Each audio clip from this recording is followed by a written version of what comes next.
पुनर्विवाह है।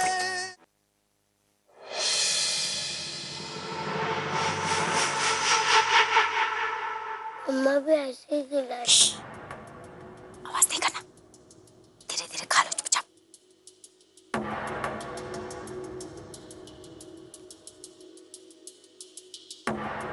क्या हो रहा है वहाँ? कुछ नहीं, वो बच्चे को गर्मी लग रही थी। हाँ तो लगने देना साले को गर्मी। जितना रोएगा तड़पेगा ना, इसके घर वालों की तिजोरी का मुंह तभी खुलेगा।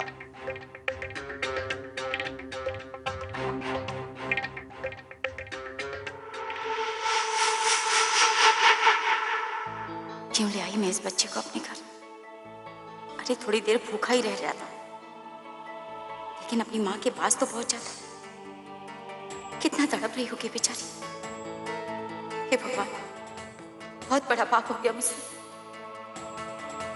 मुझे माफ कर दे और कोई रास्ता बताओ जिससे इस बच्चे को सही सलामत इस लालची आदमी के चंगुल से छुड़ा दो।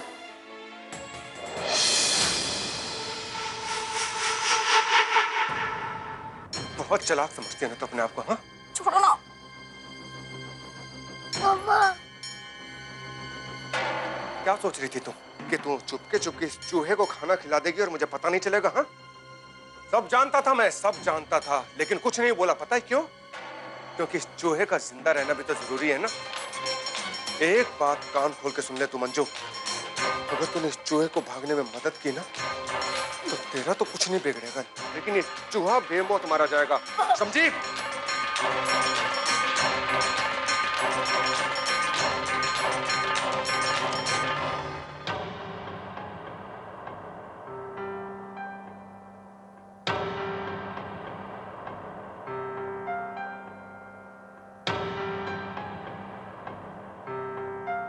यशी प्लीज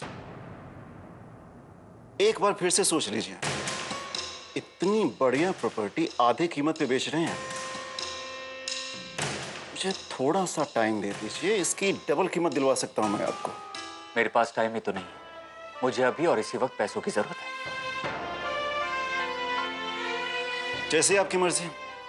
आपके घर पहुंचने तक 7 करोड़ रुपए आपके अकाउंट में ट्रांसफर हो जाएंगे।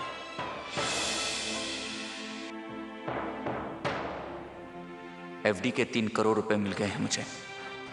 अब ये 10 करोड़ देकर अंश को वापस लाना होगा मुझे।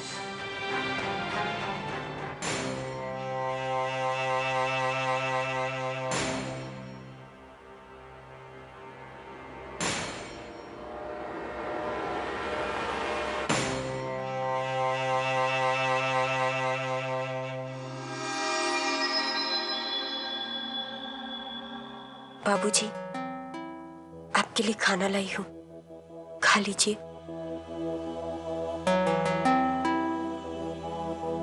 भूख नहीं मुझे।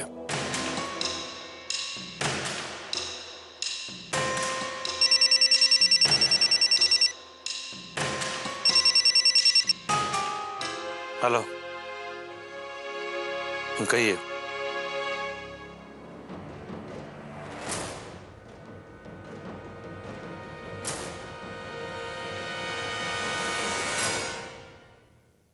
किसका फोन था जी?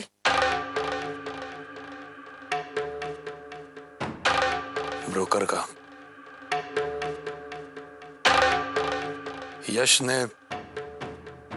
7 करोड़ में फार्म हाउस वाली प्रॉपर्टी बेच दी।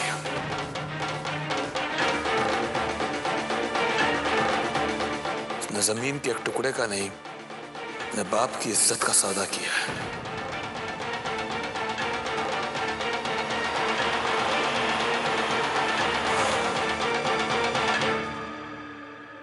लगता है यश आ गया है।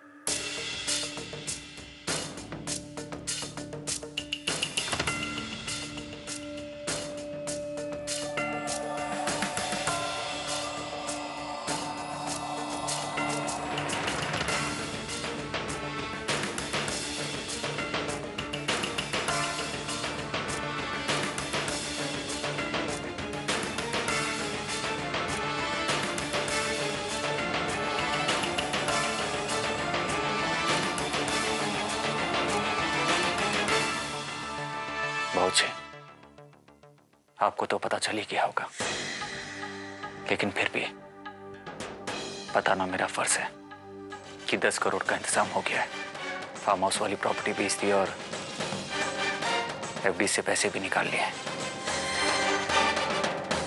मेरे मना करने के बावजूद, अपनी मनमानी करने के बाद मुझे ये सब बताने का क्या मतलब? बाबूजी, मैं जानता हूं कि आपको इससे खुशी नहीं है, पर बाबूजी, मैंने और आरती जी ने ये शादी अपने बच्चों के लिए की थी। अंश के लिए कदम उठाकर मेरे दिल में बहुत सुकून पहुंचा है। और बाबूजी, जिम्मेदारी निभाने की जो शिक्षा आपने मुझे दी थी, उसका आज मैंने सही समय पे इस्तेमाल किया है।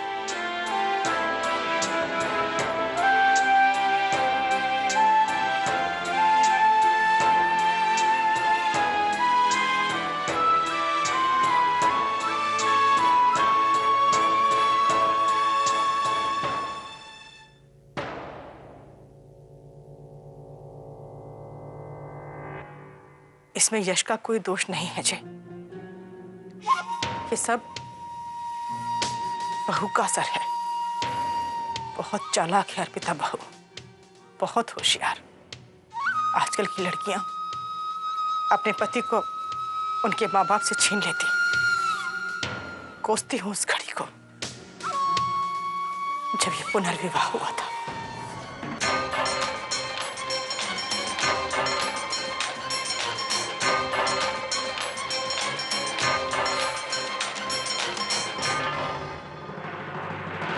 करोड़ रुपया हम तो 10 जन्म में सोच भी नहीं सकते।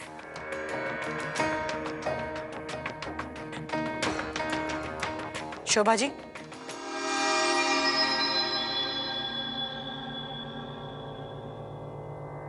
आप लोगों के लिए खुशखबरी है।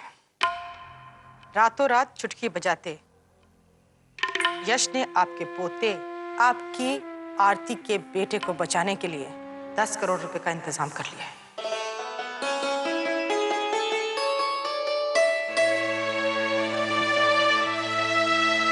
अपने पिता के खिलाफ जाकर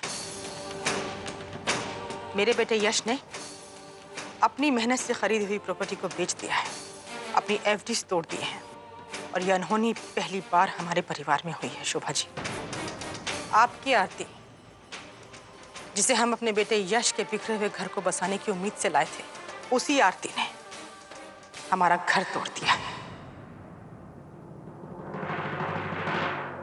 उस बेटे को अपने पिता के खिलाफ खड़ा कर दिया है, जिस बेटे ने आज से पहले अपनी बाबूजी की कोई भी बात, कोई भी आज्ञा को अनसुना तक नहीं किया।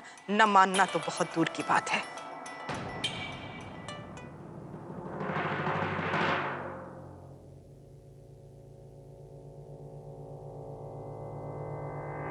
आज मैं इनकी और अपनी तरफ से आपसे कुछ कहने आई हूं। जी।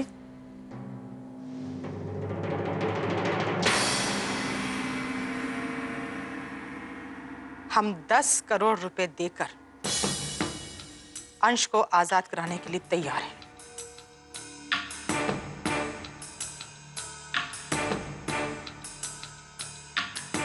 हम सिर्फ इतना चाहते हैं कि अंश के घर आ जाने के बाद आप अंश को अपने साथ ले जाएंगे।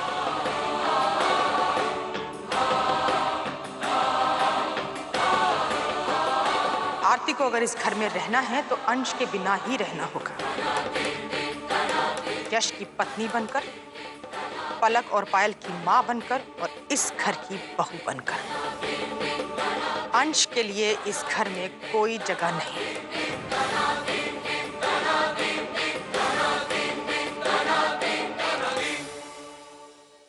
गायत्री जी, आरती अंश के बिना रह ही नहीं पाएगी। उसने तो शादी भी इसी शर्त पर की थी। अपने लिए नहीं, अपने बच्चे के लिए आप लोगों से रिश्ता जोड़ा था। वो अंश के बिना जी नहीं पाएगी गायत्री जी, जी नहीं पाएगी। समझी जी, आपने देखा ना, एक दिन अपने बेटे से अलग क्या हुई, पागल सी हो गई है वो। मैं आपके सामने हाथ जोड़ती हूँ समधी जी, एक माँ को अपने बच्चे से अलग मत कीजिए। देखिए, मैं कोई बहसबाजी नहीं चाहता हूं।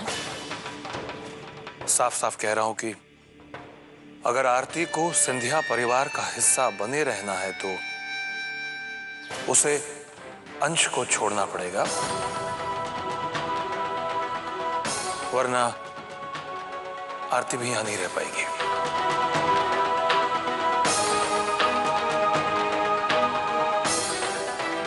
यश की दूसरी शादी के पीछे कारण ही यह था कि यश को पत्नी का सुख मिले, इस घर को एक बहू मिले जो इस परिवार के मान सम्मान का ध्यान रखते हुए उसके हिसाब से चले,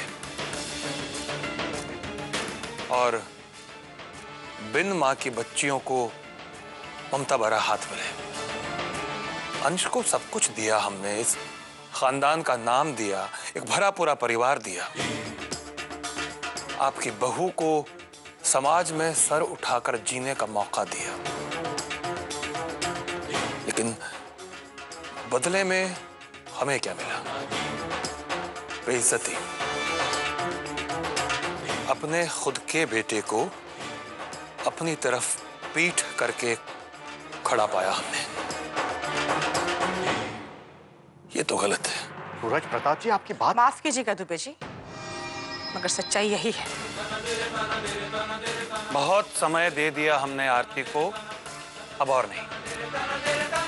ये तय है कि अब आरती और अंश दोनों इस घर में नहीं रहेंगे।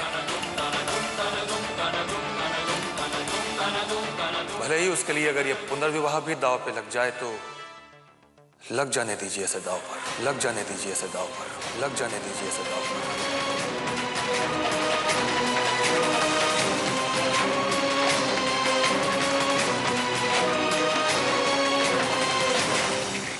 मैंने फैसला कर लिया है।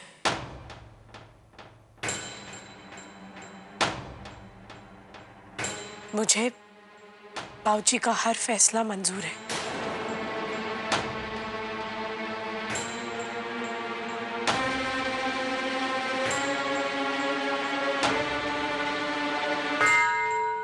ये शादी मैंने अपने बेटे अंश के लिए की थी। आप मुझे अंश को लौटा दीजिए, मैं चली जाऊंगी। अपने बेटे अंश के साथ आप सबकी जिंदगी से दूर चली जाऊंगी।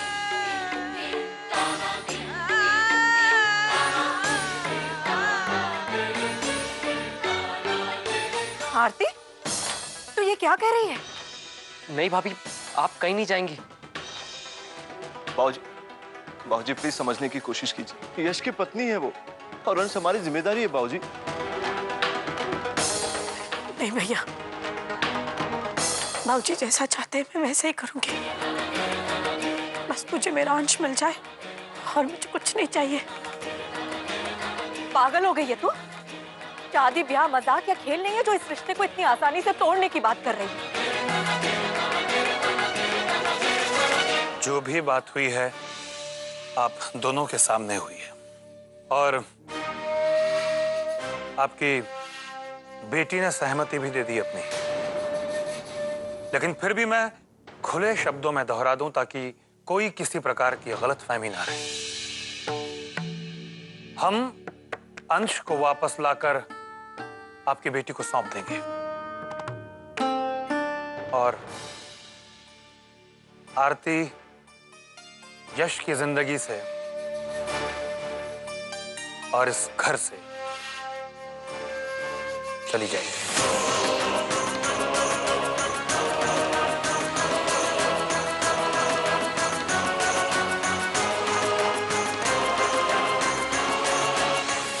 मैं नहीं चाहती मेरे अंश की वजह से आप और बाबूजी के रिश्ते में कोई भी दरार है। एक बार अंश वापस आ जाए फिर मैं सब ठीक कर दूंगी। ये मेरा वादा है।